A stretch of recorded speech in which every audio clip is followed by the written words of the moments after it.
Estimados profesores, colegas y amigos, la editorial NUN les da una cordial bienvenida a la presentación del libro Atrio de los Gentiles, un diálogo entre creyentes y no creyentes, escrito y editado por Enrique G. de la G.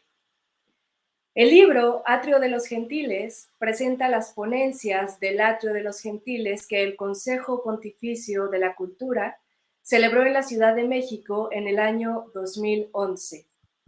Entre las voces participantes en el atrio se encuentran Guillermo Hurtado, el subsecretario del Consejo Pontificio de la Cultura, Monseñor Melchor Sánchez de Toca, y entre los ponentes se encuentra Luis Javier López Fargiat, entre otros. Este libro fue publicado en la editorial NUN dentro del sello NUN. Este sello publica textos de diversas temáticas que ayudan a formar una cultura humanista.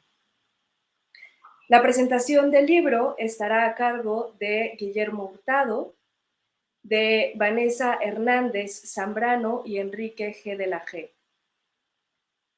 Comenzaremos esta presentación dando inicio, cediendo la palabra al doctor Guillermo Hurtado, después al autor Enrique G. de la G, y cerraremos la ponencia con Vanessa Fernández. Presentamos al doctor Guillermo Hurtado.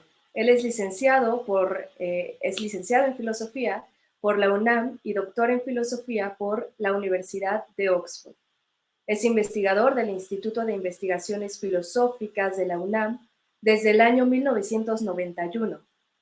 En ese instituto fue secretario académico de 1993 a 1996 y director del 2004 al 2012. En marzo del 2009 fundó, junto con Gabriel Vargas y José Alfredo Torres, el Observatorio Filosófico de México.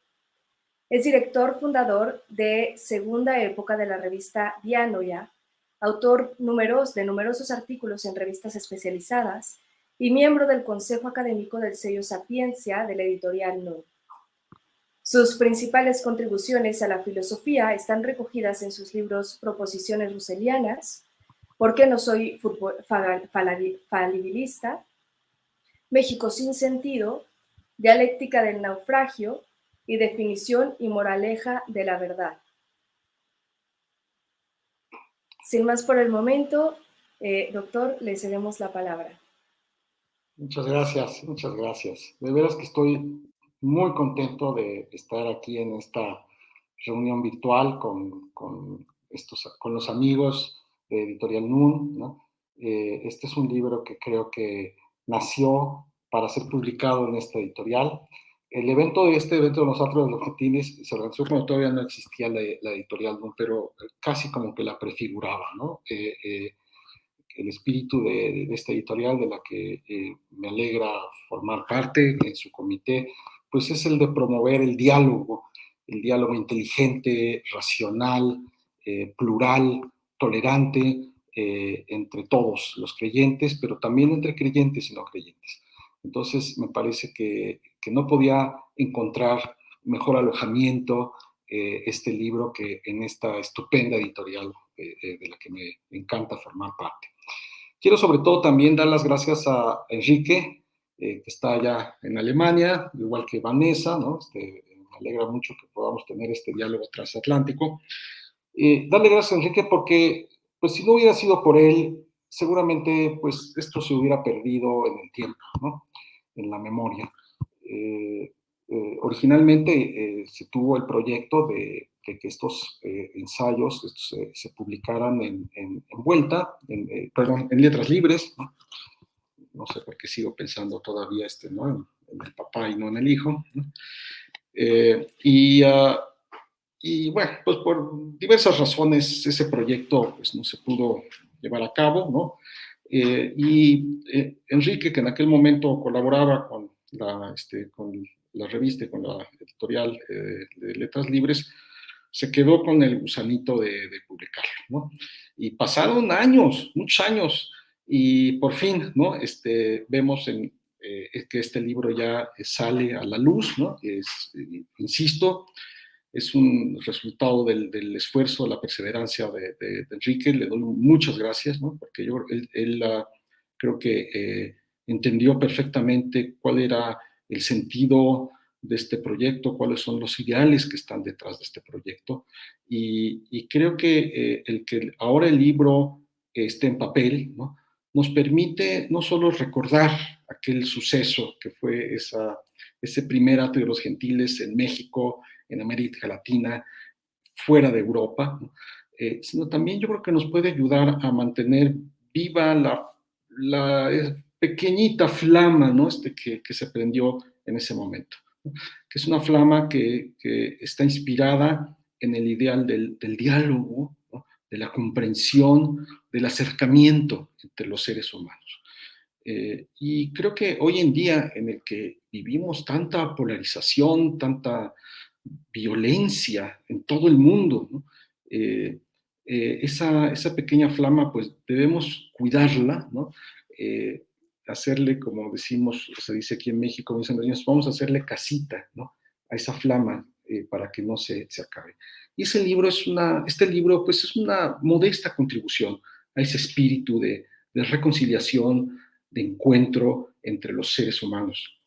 Eh, este, eh, eh, el libro recoge, esto ya también pues hablará Enrique y supongo que también a Vanessa, los textos que se presentaron en un encuentro en la Ciudad de México que, como le contaba a Enrique y a Vanessa hace un rato antes de que entráramos al aire, sacó de onda, ¿no? A muchísima gente, sacó de onda a todo el mundo, ¿no? Porque eh, fue un evento que estuvo coorganizado por la editorial Letras Libres y por la UNAM, ¿okay? En realidad, el Consejo Pontificio de Cultura no participó directamente en la organización, o sea, el secretario del Consejo Pontificio de Cultura asistió como un participante, pero no fue algo organizado por la Iglesia Católica, ¿no? Y eso también sacó de onda a mucha gente en México, porque eh, a veces, como se ha dicho en muchas ocasiones, los católicos mexicanos padecemos a veces de cierto clericalismo, ¿no? O sea, como que estamos esperando a que papá iglesia nos diga qué tenemos que hacer, ¿no? Cómo tenemos que hacerlo. Y esto fue un evento que no se organizó de esa manera, ¿no? Surgió de una manera espontánea, de un grupo de no creyentes y de creyentes laicos, ¿no? Que decidieron tomar el reto que había lanzado el Consejo Pontificio de Cultura de organizar estos atrios de los gentiles, ¿no?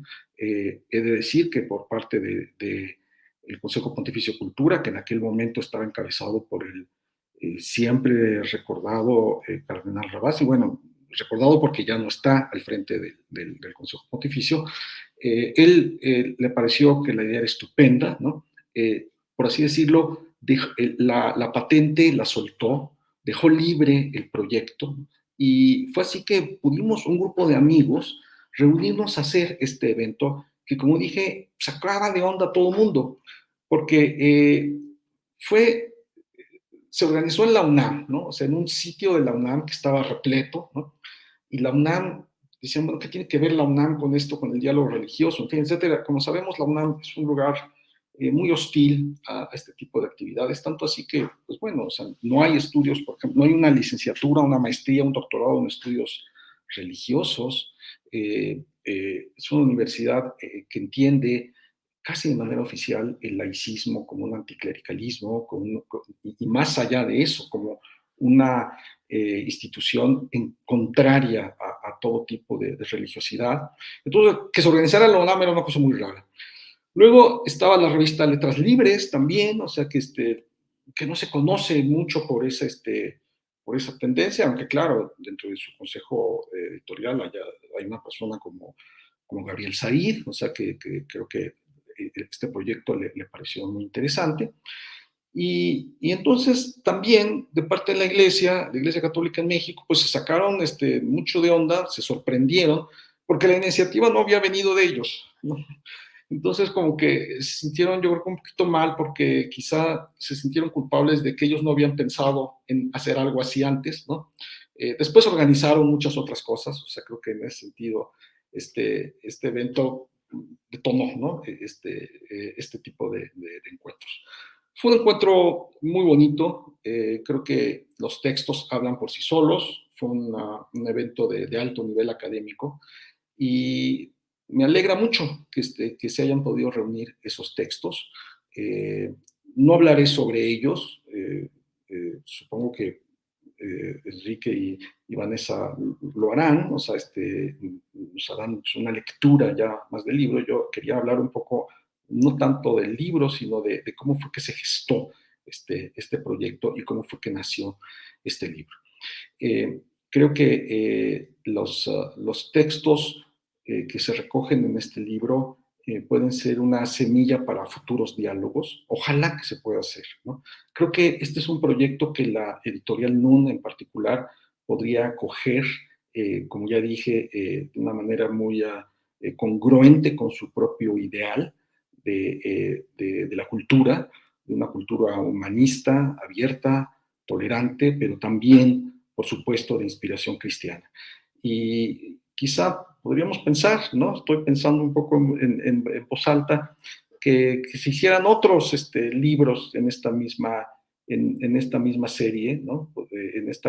Podría casi imaginar una colección de Atrio de los Gentiles dentro de la editorial NUN, en la que pudiéramos seguir dialogando, ¿no? Dialogando. Ya voy a acabar nada más con una reflexión un poquito más filosófica. Muchas veces se dice que el diálogo tiene que estar fundado en la apertura, ¿no? Es decir, en que un verdadero diálogo, para que suceda, no puede tener como participantes dos cápsulas encerradas, dos mónadas que no tienen ventanas, ¿no? El diálogo requiere una apertura de los participantes, por supuesto, ¿no? Pero lo que nosotros buscábamos, creo yo, en el Atrio de los Gentiles, era algo más todavía que la apertura. Es lo que yo he llamado la aventura, ¿no? El ser capaces no solo de abrirnos, sino de salir de nuestra concha, por así decirlo, para encontrarnos en un terreno nuevo, muchas veces desconocido, ¿no? Que da miedo, por supuesto, pero que es en ese terreno en donde creo yo se puede gestar una nueva cultura del encuentro, una nueva cultura de la paz. Es un diálogo que debe atreverse a salir de sus marcos de referencia para que ahí, en ese terreno nuevo, desconocido, podamos construir un nuevo templo, ¿no? Un templo de la verdad en el que podamos encontrarnos todos los seres humanos, ¿no?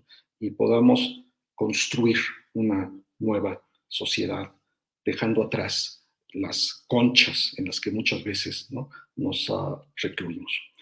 Y bueno, pues ya con esto acabo. De nuevo quiero agradecer muchísimo a la editorial NUN, mucho a Enrique por haber mantenido durante tantos años el compromiso de publicar estos trabajos, ¿no? Enrique es alguien que cumple lo que promete. Nos tardamos 10 años, pero no importa, ¿no? De veras, muchas gracias, Enrique. Y Vanessa, qué padre tenerte aquí, verte acá, ahí en Alemania, en ese proyecto tan extraordinario que estás construyendo tú también allá, ¿no? Una casa nueva que estás construyendo. Muchas felicidades, gracias a todos. Muchas gracias, doctor Hurtado, por su presentación. Ahora introducimos al autor Enrique G. de la G. Él, salvo un paréntesis de 5 años, ha vivido en Alemania desde el 2003. Él se doctoró en Filosofía Antigua por la Universidad de Humboldt de Berlín. Fue editor de la revista Letras Libres, época durante la cual organizó el Atrio de los Gentiles junto con Guillermo Hurtado. Posteriormente fue editor de Design Boom, de los blogs de la app de diseño de Canva y de la revista Leer Más de Librerías Gandhi. Enrique trabaja como editor, traductor y autor. Ha escrito Hola Alemania, y actualmente traduce los cuentos completos de los hermanos Grimm. Adelante, Enrique, te cedemos la palabra.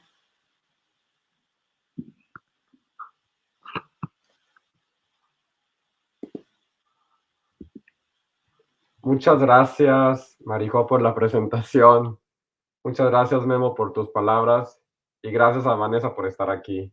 Gracias a todos los que nos están viendo también. Ya estoy hablando como político, levantando las manos, pero bueno. Gracias a todos los que nos están viendo a través de Facebook Live.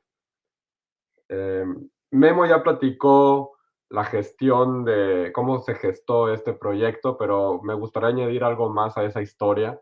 Y es que el Vaticano, no sé exactamente quién fue, si Ratzinger o Ravasi o alguien en el Vaticano invitó a Memo Hurtado a celebrar un atrio, a participar en uno de los atrios de los gentiles. El atrio de los gentiles se celebraba en Roma, bueno, en Italia, a veces fue en Asís, etcétera. Se celebraba en Italia cada cierto tiempo y siempre era diálogo interreligioso. Invitaban a rabinos, a imanes, etcétera. Y una vez se les ocurrió añadir a un ateo. Y Memo fue a representar a los ateos en su vida pasada. Porque,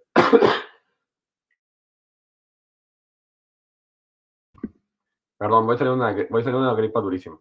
Y, y no sé, yo me di cuenta de esto, leí el texto de Memo, me gustó mucho y le pedí la autorización para publicarlo en Letras Libres. Salió el texto publicado en Letras Libres y de ahí surgió poco después la idea de hacer un atrio de los gentiles eminentemente desde una plataforma o una plataforma doble, eminentemente atea o agnóstica, como se quiera ver, como ya dijo la UNAM y Letras Libres, y Memo, ateo, no, persona no bautizada en ese momento, y yo sí bautizado, pero que dejó la fe hace años, ¿no? Entonces, buscamos católicos, buscamos creyentes, buscamos a otros no creyentes, buscamos muchas mujeres. Nunca tuvimos la fortuna de que nos aceptaran las invitaciones por una u otra razón. Al final terminamos siendo hombres, pero bueno. Y celebramos este estupendo atrio de los gentiles en la UNAM. Después hubo uno, bueno, en la Casa de los Humanos de la UNAM, en Coyoacán. Después hubo uno en la realmente en Ciudad Universitaria, ¿no? En CEU, a donde sí fue Rabasi, etcétera. Pero bueno, ahora nos concentramos en el primero. Y también como dijo Memo, fue muy difícil sacar adelante o publicar estos textos. Me tardé muchísimos años y me costó mucho esfuerzo, etcétera. Es una historia interesante nada más para editores, no para el público en general. Pero bueno, el libro ya está y eso nos tiene a todos muy contentos.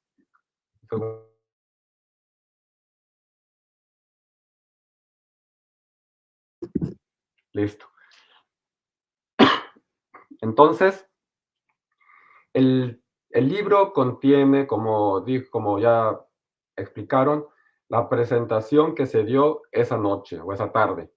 En primer lugar, una presentación general de lo que es el atrio de los gentiles, que firma el Monseñor Melchor Sánchez de Toca. Él era, en ese momento fue representando al Vaticano. Hablé con él hace 2 días para contarle de esta invitación, de esta presentación. No puede estar presente hoy, pero les manda a todos sus saludos y sus bendiciones. Sean creyentes o no creyentes, a todos van sus bendiciones. Después viene un texto, también, digamos, a manera de presentación del propio Memo, donde habla sobre un poco lo que ya dijo, pero ahí los conceptos interesantes que menciona él son aventura y apertura, son los dos elementos necesarios para el diálogo, hay que estar abiertos y hay que aventurarse a dialogar con los demás. Después viene un texto profundamente filosófico de Gustavo Ortiz sobre cuáles son las bases generales que necesitamos tener todos para que pueda haber un diálogo. Y aquí empezamos ya a ponernos en sintonía con México. Tenemos que irnos al año 2012, que es cuando se celebró el atrio. No había pasado ni un año del asesinato del hijo de Javier Sicilia. En México estábamos completamente abrumados por la creciente violencia, y Javier Sicilia le había dado un vuelco a la discusión y a la percepción de la violencia con un movimiento que creó en torno al asesinato de su hijo. De hecho, el nombre Javier Sicilia creo que es el nombre que más veces aparece en el libro, y eso refleja un poco de qué teníamos nosotros en ese momento, y quién era el personaje importante que estaba llevando la discusión pública en torno a la violencia y a las víctimas de la violencia. Y de alguna manera se perfiló un poco el otro de los gentiles por ahí. En su texto, Gustavo Ortiz explica cuáles son los distintos modelos que puede haber para establecer un diálogo en un ámbito político y democrático. Después viene un texto de Luis Javier López Farjat, donde habla también sobre la violencia y pone el punto sobre las IES diciendo que en una universidad tan grande como la UNAM debería haber al menos, ya lo mencionó Guillermo de otra manera, debería haber al menos estudios religiosos, ya sea una licenciatura o algo. La UNAM debe tener la apertura suficiente para acoger teología o al menos estudios religiosos, y esa es una propuesta demasiado atrevida, si así se quiere, y de verdad disruptiva.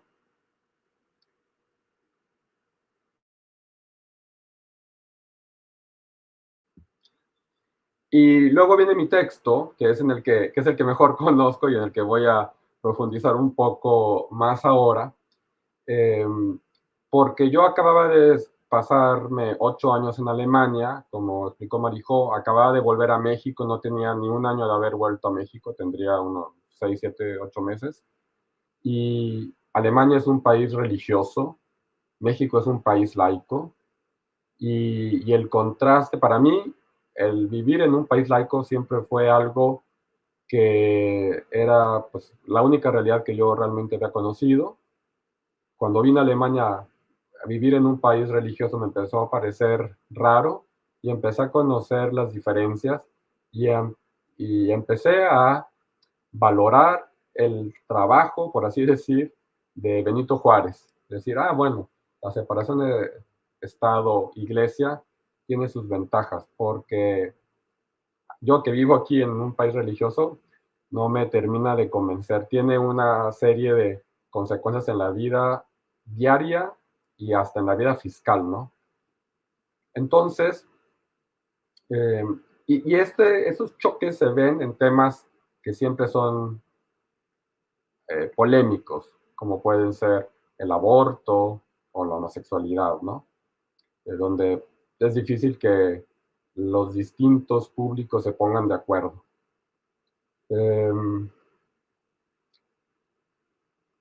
Además de eso, yo acababa de conocer a Kurt Westergaard. Kurt Westergaard ustedes estaban muy chicos en esa época y estaban muy lejos, pero acá en Europa fue un acontecimiento importante. Este es un caricaturista danés que dibujó una caricatura de Mahoma y en el turbante una bomba, simbolizando que el Islam es una religión terrorista. Y entonces tuvieron que ponerle guaruras, porque recibió muchísimas amenazas de muerte, un poco como Salman Rushdie, digamos, pero más cerca por estar acá.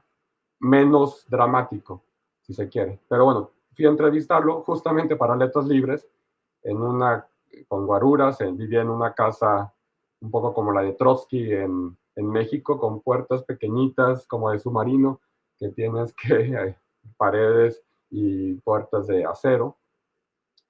Y en ese contexto surgió la expresión el fundamentalismo del insulto.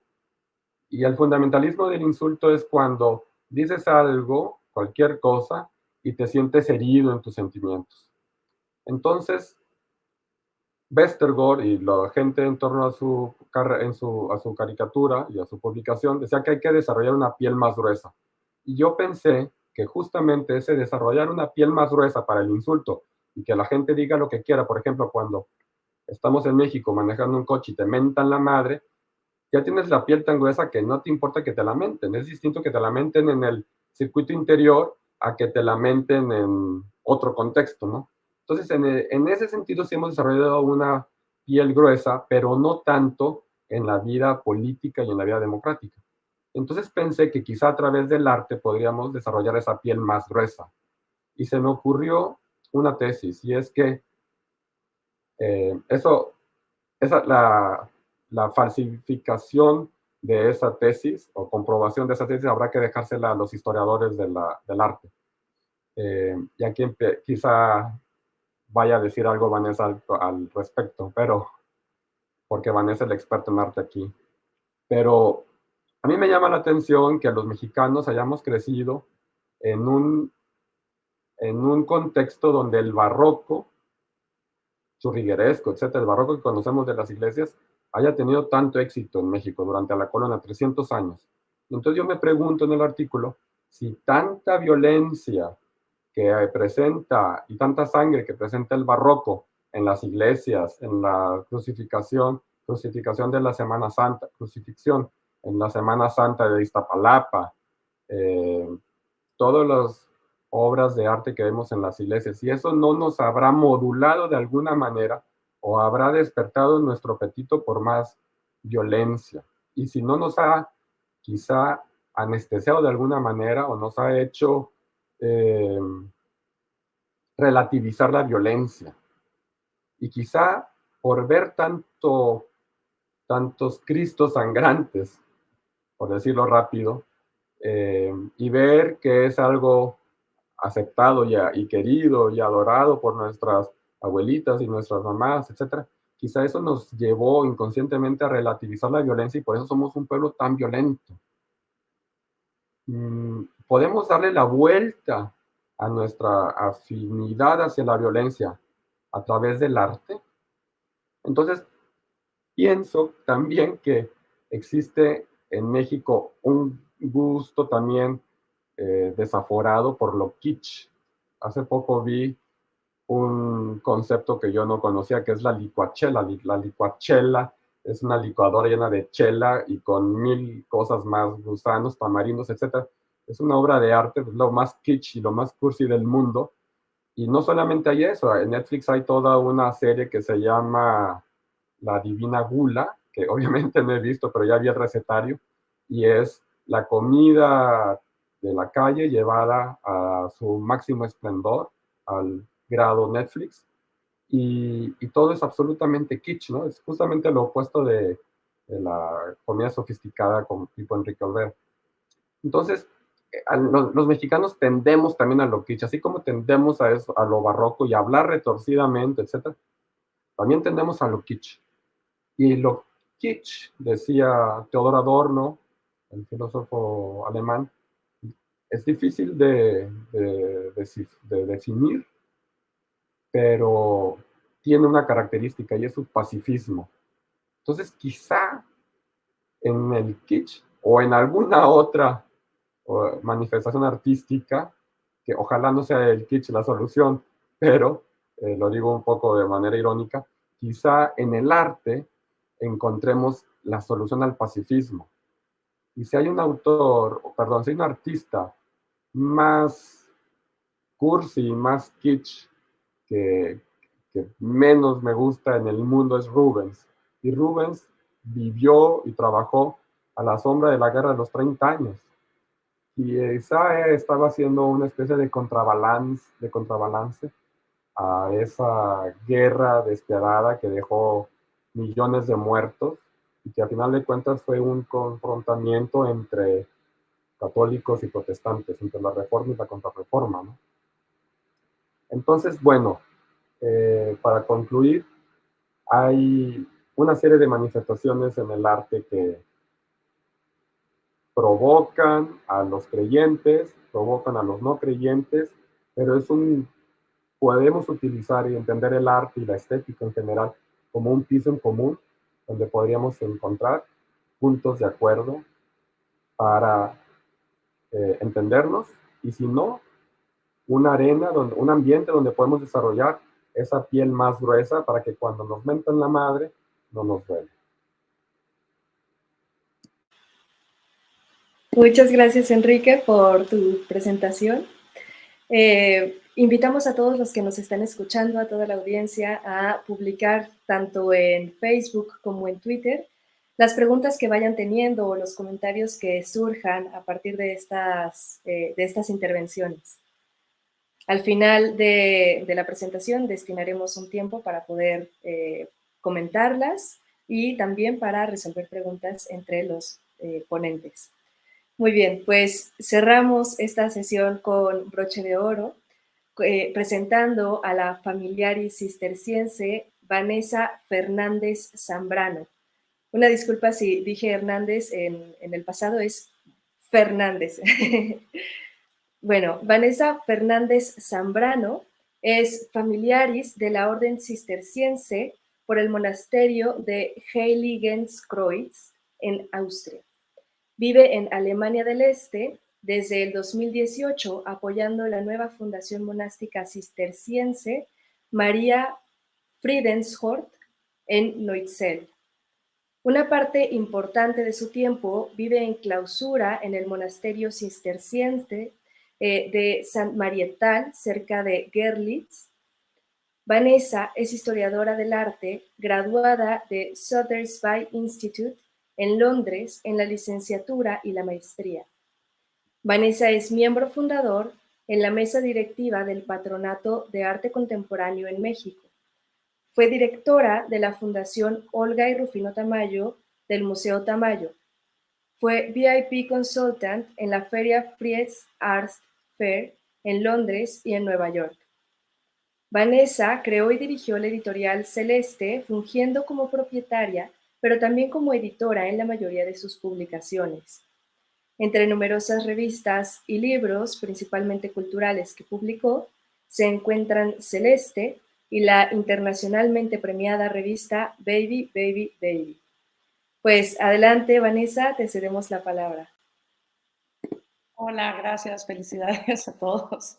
Voy a leer mi ponencia para estar más segura de que todo se diga bien. Estoy muy contenta de estar aquí. Atrio de los Gentiles. Es muy relevante abrir un espacio para discutir esta fricción entre creyentes y no creyentes y analizarla, masticarla, ser más conscientes de cuáles son los verdaderos elementos en juego. Mis felicitaciones a los organizadores, a Editorial NUN y especialmente a Guillermo Hurtado por encabezar la iniciativa en México de este proyecto pontificio, y a Enrique G. de la G. por hacer este libro para, como dijo Hurtado, hacer explícitas nuestras diferencias y entendamos mejor las razones de los otros para pensar de manera distinta. Me encanta que el título Atrio de los Gentiles aborda el tema con terminología de arquitectura. El atrio del templo, la plaza donde los no creyentes pueden encontrarse con los creyentes. La arquitectura como analogía de los problemas conceptuales es algo que volveré en mi presentación. En la introducción del libro hay un breve texto de Monseñor Melchor Sánchez de Toca, donde explica con claridad la propuesta del atrio de los gentiles, incluyendo cómo dio inicio por una idea del Papa Benedicto XVI. Es muy alentador ver cómo resume su propósito de este foro como un proceso de aprendizaje recíproco. Ojalá podamos con esta presentación hoy llenar sus expectativas. Así que gracias por la invitación. Antes de entrar a discutir los ensayos en el libro, me gustaría señalar brevemente mi interés personal por este tema. El mundo del arte contemporáneo en el que trabajé durante más de 30 años, vaya que trabajé, es muy exigente, excluye a casi todo el mundo y las reglas en juego son difíciles de entender para los que no participan en él. Pasé de ese contexto de reglas tan estrictas, invisibles para la mayoría de la gente, al contexto católico cisterciense en Alemania, ayudando en una fundación monástica. Y de nuevo, tiene sus propias reglas muy estrictas que no son necesariamente conocidas o accesibles para los demás. Así que intentar fusionar ambos mundos ha sido un verdadero reto para mí. todo lo que he estado analizando y debatiendo desde un punto de vista sociocultural, histórico, filosófico y teológico durante los últimos 5 años ha sido realmente fructífero. Es todo un rompecabezas irresoluble que sin duda me mantendrá entretenida el resto de mi vida. Por lo tanto, estoy muy contenta de participar en la presentación de un libro en donde precisamente se debate ese tema, la fricción entre los creyentes y los no creyentes. Gracias, Enrique, por la invitación. Ahora sí, el libro, los textos. Ortiz Milán tiene una ponencia brillante para explicar la importancia de un Estado laico y por qué lo recomienda para una convivencia de tolerancia y respeto entre gente que no estará de acuerdo. Recurre a un análisis muy interesante. Ortiz discute la interacción entre creyentes y no creyentes y presenta como punto de partida las fricciones en una realidad con diversas verdades religiosas que coexisten. En un México principalmente católico, me pareció muy generosa esta perspectiva, un paso más atrás que permite un encuadre más ancho. Esta es la base de apoyo para desarrollar su argumento. Ortiz hace una aguda crítica al pluralismo, relativismo y pensamiento New Age. Comparto su opinión que el relativismo del pensamiento religioso contemporáneo, o tal vez debería decir yo aquí, como creo lo diría él, el relativismo de los pensamientos religiosos ha desquebrajado la fe en general y lleva hacia el nihilismo. Ortiz nos dice, al rechazar que existen criterios objetivos para las creencias religiosas, en realidad lo único que se está haciendo es devaluarlas a todas. Este argumento lo desarrolla en su texto de una manera brillante, clara e informada. Ya habiendo magistralmente desacreditado al relativismo y dejando al exclusivismo como la opción que recomienda, propone dentro de este marco de verdad exclusiva lo que yo creo es el gran acierto de su texto. Ortiz hace una pregunta importante con el sustento estructural necesario para ser tomada en serio. Él dice, si creemos que Cristo nos ha redimido a todos, creyentes y no creyentes, entonces, si cualquier vía diferente a la cristiana nos lleva a la salvación, entonces, ¿por qué deberíamos de ser cristianos? Yo creo que es una pregunta que todo el mundo debería de hacerse, especialmente los cristianos. Está claro que los protestantes y los católicos no contestarían igual, ya que el destino, las gracias recibidas, lo que se obtiene por mérito, en fin, difieren significativamente en el imaginario popular de la vasta diversidad de cristianos respecto al camino de salvación. Pero en un sentido más existencial, en la esencia de cada cristiano, coincido con Ortiz que habría que preguntarse por qué somos cristianos. ¿Por qué? Y la respuesta debería ser más profunda y compleja que entenderlo solamente como una herencia geocultural o solo para alcanzar la salvación al final. Sin estos cuestionamientos, coincido que no es lógico ni satisfactorio decirse cristiano. Es una pregunta a la que obvio no podría yo dar la respuesta. El camino de salvación es personal, largo, y cada uno debe buscar en su alma su propia respuesta y además en todo momento. El tema geopolítico es un punto muy relevante en México porque en América, en particular, pareciera a veces que la única razón para ser cristiano fuera la adoctrinación. La evangelización durante la colonia y hasta la fecha, podría argumentarse, a modo de necesidad tal vez, fue superficial, moralina y práctica. La espiritualidad católica que yo vivo actualmente, la que me han enseñado los monjes cistercienses, la espiritualidad íntima del monacato y ese misticismo misterioso estaban pasados de moda completamente en la época de las conquistas. Las congregaciones de moda, nuevas, atractivas, proponían una religión más apostólica, con predicadores y reglas morales aplicables a la sociedad. Yo creo que la pregunta de Ortiz, ¿por qué deberíamos ser cristianos si creemos que de todas formas Cristo ya nos salvó a todos? Es una pregunta especialmente relevante en México, donde nos han enseñado por siglos ya que el cielo se gana con méritos socialmente aplicables en estructuradas convenciones sociales. Por otro lado, tenemos también el fenómeno de conversión más escandaloso de la historia, la conversión masiva a partir de la aparición de la Virgen de Guadalupe y el fenómeno de la fe a partir de la veneración guadalupana, que independientemente de los que crean o no en la aparición misma, el fenómeno en sí tiene muy poco de adoctrinación moralina y mucho de conexión personal para alimentar la fe. Así que creo que es importante discutir ambas cosas en México, en el contexto cultural y lo que sustenta su fe. Y Ortiz lo hace de una manera espléndida. De su texto me quedo con la preciosa reflexión de que la fe cristiana debe tener otra función que solo ser salvado al final. Así como Ortiz propone también en forma paralela que el diálogo puede tener otra función que llegar a un acuerdo. Ortiz nos dice, el exclusivismo sí reconoce la existencia de desacuerdos. Y eso ya es ganancia, tanto de las verdades de fe como de sus implicaciones en la práctica y la moral social. Él propone el diálogo de partes comprometidas con diferentes creencias, pero sanador, con objetivos prácticos y a beneficio de todos. Ortiz propone el diálogo que busca reconciliar distintos enfoques sobre la libertad religiosa, la tolerancia, y argumenta que lo facilita la laicidad de Estado. El segundo texto, el de Luis Javier López Fargeat, participa con un gran título que me pareció muy inteligente, filoso. Se llama su título Arrogancias de la fe, dogmatismos de la razón. Reconoce los extremos anticlericales y fervorosos de los que somos herederos en México y subraya la responsabilidad social de los líderes de las iglesias. Dado que mi vida entera hoy en día gira alrededor de mi fe y desde la perspectiva que esto me otorga, a mi parecer, la función social de una iglesia es una consecuencia más que una razón de existir.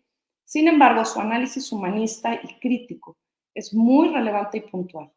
López Fargeat acusa a la iglesia, con sobrada razón, de haber perdido la credibilidad moral. Hace un llamado a la acción humanitaria y solicita a los líderes de las iglesias que se mantengan alejados de los juegos de poder para garantizar la libertad religiosa y no suponer un peligro para la laicidad de Estado. Es un texto muy interesante que contiene cuestionamientos puntuales y una propuesta positiva que incita al diálogo entendido como una conversación para comprender las distintas mentalidades a detalle y entender que, en sus palabras, la verdad no es homogénea. Y hace un llamado a la iglesia a ser más responsable con la manera en que podría tener un impacto positivo para la sociedad. De igual manera, Enrique G. de la G, en el tercer texto, busca una solución en la que el arte pudiera ser un vehículo de comunicación y lo propone como una posibilidad para impactar positivamente a la sociedad. Como soy historiadora del arte, la ponencia de Enrique G. de la G me pareció especialmente interesante. Él plantea 3 escenarios de diálogo para el encuentro entre creyentes y no creyentes en el arte que me gustaría comentar. Me gustaría compartir mi opinión sobre estos 3 puntos. O sea que ahí va. El primero, cuando lleva el artista la provocación a un nivel sagrado y los creyentes incultos e ingenuos se ofenden. En este primer punto, en el arte hoy se rige por la regla de que todo lo que sea creado, imaginado y nombrado con la intención de ser arte, lo es. Esto es un hecho, no una hipótesis, y sonará novedoso para alguna gente, pero es la norma pública y establecida desde hace más de 100 años dentro del medio del arte. Estoy de acuerdo con Enrique que los creyentes son una parte importante de este grupo de gente que están fuera del medio del arte y la teoría detrás del mismo. Ahora bien, todo puede ser arte, cierto, pero no todo es bueno. Yo creo que Enrique tiene la razón. Hay que tener un poco de sentido del humor y no ser tan azotados. Los que se toman muy en serio siempre serán blanco de los burlones. Y así será siempre y no pasa nada. En cuanto a las creaciones que hieren sensibilidades religiosas, yo cuestionaría, antes que la sensibilidad ofendida, qué tan buena es la obra. Porque la mayoría de las veces dentro del medio del arte son consideradas porquerías de mala calidad a las que ninguno de los profesionistas serios voltarían a ver por su mérito o aportación al arte. Paradójicamente, estas obras ofensivas solo existen e incluso se hacen conocidas gracias a los escándalos desmedidos de los creyentes ofendidos. Pero podemos tener la paz de que en ese gran teatro de los periódicos y escándalos no tiene inherencia alguna en el verdadero mundo del arte contemporáneo internacional, en donde el sistema de valores es otro y esas guerritas políticas de vecindad ni siquiera se discuten. El siguiente punto, el segundo que propone Enrique, es cuando la iglesia comisiona una obra de arte sacro a un artista no creyente.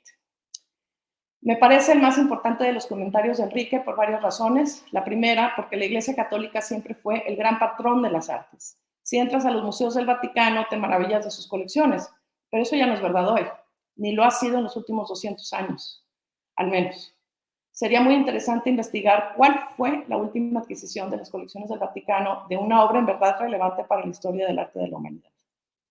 La segunda razón por la que me parece que Enrique dio en el clavo con este segundo punto es muy personal. Como ya les conté, me encuentro en el reto imposible de ayudar a un convento de monjes cistercienses a construir un nuevo monasterio en Alemania del Este. Y el proyecto, al igual que el Atrio de los Gentiles, ha evidenciado estos problemas en realidad conceptuales sobre la fricción entre creyentes y no creyentes. La arquitecta elegida fue la mexicana Tatiana Bilbao. Ha sido un verdadero dolor de cabeza para ambas pensar en cómo vamos a involucrar a artistas de primer nivel en el proyecto, siendo que trabajé en arte contemporáneo toda mi vida, en Londres, en Nueva York, en la Ciudad de México. O sea, ¿por qué tendría que ser un problema? Tal como Enrique dice, no está fácil encontrar a la obra que queremos ver en una iglesia. Y yo añadiría a su comentario tan puntual, no está fácil tampoco encontrar al artista que pueda representar lo que una iglesia requiere. ¿Quién de los artistas que admiro hoy podrían hacer la representación de la Anunciación de María que la tradición cisterciense tiene siempre en el altar mayor? He abierto un espacio para este diálogo entre Tatiana, los monjes, el equipo del proyecto arquitectónico, los grandes artistas contemporáneos que conozco, y he invitado a Tino Segal, a Christian Jankowski, a teóricos como Dorothea von Hantelmann o el cineasta Sebastian Schipper. El diálogo ha sido muy, muy enriquecedor, pero con muchos agujeros y que no serán fáciles de solucionar. Tal vez tendremos que recurrir a las antigüedades originales o bien a los artesanos de plano fuera del medio del arte contemporáneo y sus exigencias. El tercer punto y último, ya voy a terminar, son los prejuicios del no creyente hacia el creyente. Precisamente Dorothea von Hantelmann plantea en una de sus conferencias este problema y lo ejemplifica con arte sacro expuesto en los museos. Los creyentes tuvieron que ser readoctrinados a no hincarse frente a las imágenes sacras dentro del museo y se consideraba entre la sociedad atea y culta un símbolo de ignorancia rezarle a una pintura en el museo. Dorothea propone que los museos han reemplazado en la actualidad el espacio de la iglesia y culpa al individualismo de nuestra época. Porque, ella argumenta, en un museo cada quien puede visitarlo como cada quien quiera, formulando cada quien su propia narrativa. Ella propone que visitar a un museo es un programa individual y lo opone a una muchedumbre escuchando el discurso de un solo sacerdote en la iglesia, que a Dorothea le parece falta de individualidad para la sensibilidad de nuestra época. Yo creo que Enrique tiene mucha razón al decir que los no creyentes son a veces también ignorantes. En el planteamiento de Dorothea, lo que yo veo desde mi fe al comparar la cultura y la religión como si fuesen iguales, tal cual su planteamiento, es que el ejercicio de visitar un museo no es individual. Y quiero poner un ejemplo. Ahí van todos como borregos a ver el vasto Louvre y ven solo a la Mona Lisa. No, perdí. Me falta una página. Lo voy a sacar de la computadora, perdón. Pero se los puedo contar. El problema es que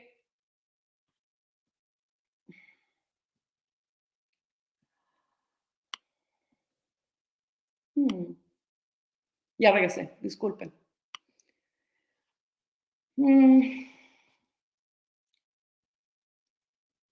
La Mona Lisa. Yo creo que Enrique tiene mucha razón en decir que los creyentes son a veces ignorantes. El ejercicio de visitar un museo no es individual. Por ejemplo, todos van como borregos a ver el vasto Louvre, solo la Mona Lisa, que consumen en masa lo que se les vendió en masa, también con el solo propósito de hacerse un selfie y publicarla en masa. Yo veo una masa ignorante, manipulada, que ha aprendido de memoria y sin criterio lo que se supone es bueno.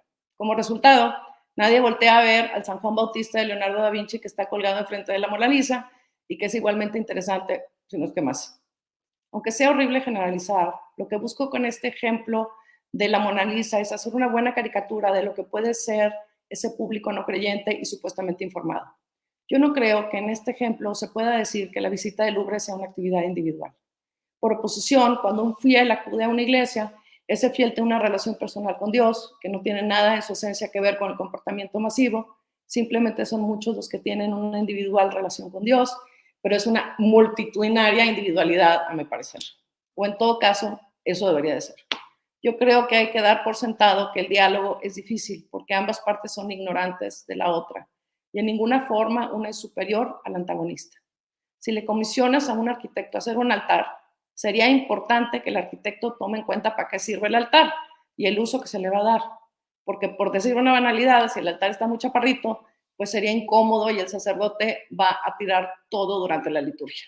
Creo que si alguien tiene el derecho a decir algo así de necio, tendría que ser yo, ya que pertenezco y me identifico profundamente con ambos bandos. Por cierto, Tatiana, ha sido una bendición, o sea, realmente. Hay mucha ignorancia de ambas partes para reconocer los sistemas de valores, jerarquías y prioridades del otro. Aplaudo, de verdad aplaudo esta iniciativa y este libro por abrir un espacio para saber más sobre ambas posturas y conocer a más profundidad los desacuerdos para convivir con respeto y con paz. Gracias. Muchas gracias, querida Vanessa, por tu ponencia. Ahora recibimos un par de preguntas por parte de la audiencia con relación al atrio de los gentiles. ¿Qué es? Bueno, para entenderlo un poco mejor. Entonces, las preguntas son, ¿cómo se selecciona a los participantes de un atrio? Y si cada año se elige una temática concreta.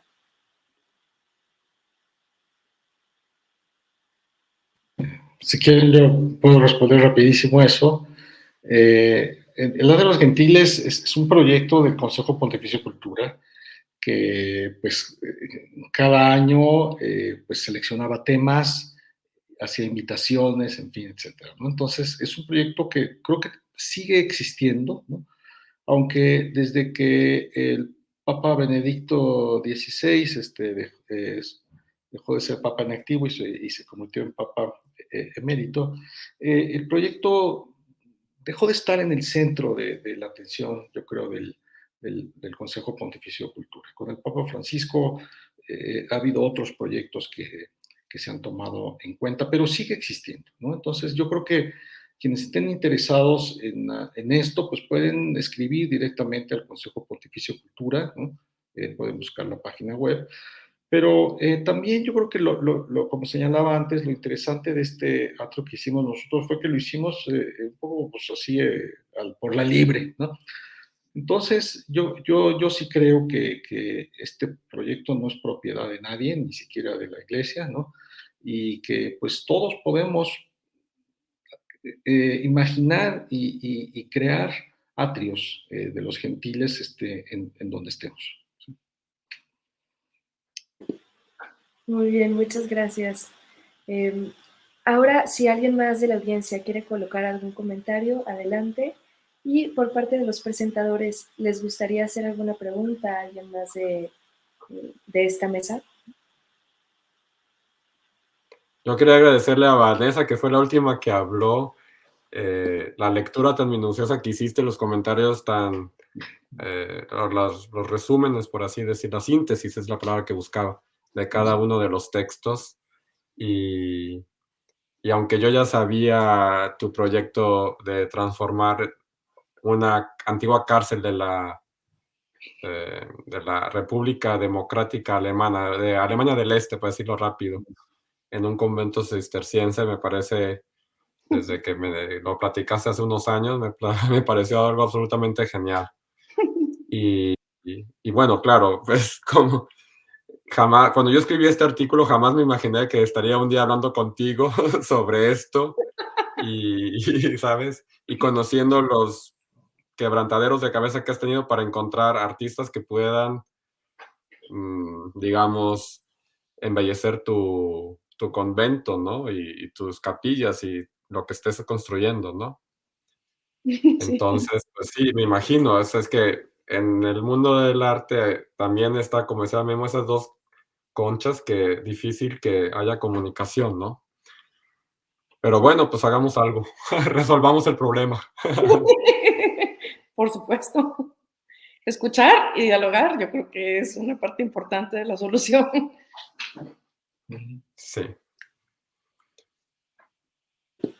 Que se animen a hacer preguntas los que nos están viendo. O comentarios, ¿no? Si no, ya podemos cerrar entonces. Llevamos Muy bien, una hora. Les agradecemos muchísimo a todos los que nos están escuchando. Tenemos felicitaciones por la presentación de cada uno de ustedes, especialmente a Vanessa por esta ponencia tan sorprendente sobre el arte, la religión. Y agradecemos la presentación al doctor Guillermo Hurtado, a la maestra Vanessa Fernández, al doctor Enrique G. de la G. por sus intervenciones. Nos siguen llegando felicitaciones por esta presentación. Oye, es que sí, felicidades, Enrique y Guillermo, qué bárbaros. De verdad, felicidades. Bueno, y Editorial NUN también. Muchas gracias. Editorial NUN les agradece a todos por asistir a este evento y los invita cordialmente a adquirir el libro en nuestra página web editorialnun.com.mx, en Amazon, Gandhi, Librerías El Sótano y Busca Libre. También puede haber impresiones bajo demanda en el resto del mundo.